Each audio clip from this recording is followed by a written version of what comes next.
బెంగ పెట్టుకోకమ్మా, వచ్చి నా వీపు మీద కూర్చో అన్నారు. అంటే అమ్మ చూసిందిట, పక్కున నవ్వింది. వానరుని యొక్క చేష్టితమును బయట పెట్టాడో. ఎందుకని? అప్పటికి స్వామి చిన్నవారై ఉన్నారు, పిల్లంత వారై ఉన్నారు. అమ్మ వచ్చిన వీపు మీద కూర్చో అమ్మా, 100 యోజనముల సముద్రాన్ని దాటించి ఆవలి ఒడ్డుకు తీసుకెళ్లి ప్రస్రవణ పర్వత శిఖరముల మీద కూర్చున్న రామచంద్రమూర్తి యొక్క పాదార విందముల యందు సమర్పించి కృతకృత్యుడనవుతానమ్మా అన్నారు. అంటే అమ్మ నవ్వి ఓ మాట అంది.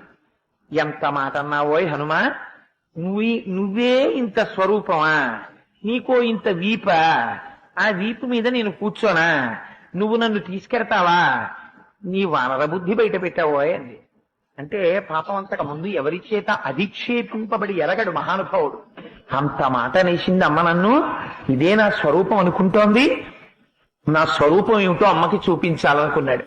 మెరుమందర సంకాశౌ బభౌ దీప్తానల ప్రభ అగ్రతవ్యవతస్తే చ సీతాయా వనరోత్తమ.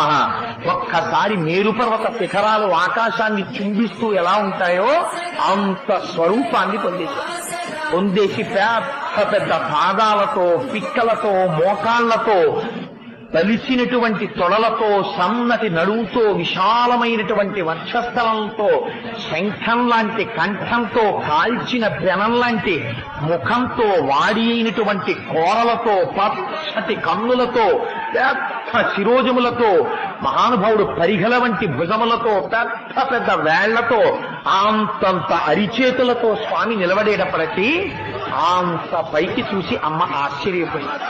నాయనా, నాకు తెలుసయ్యా నువ్వెవరవో.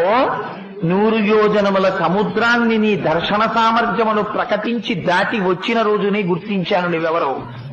ఇలా రాగలిగినటువంటి శక్తి ఒక్క గరుత్మంతుడికుంది, నీ తండ్రి వాయుదేవుడికుంది. నాయనా, నాకు తెలిసి నీకుందిరా. నువ్వింత సమర్థుడవు కాకపోతే రామచంద్రమూర్తి నిన్ను నా దగ్గరకు పంపరు.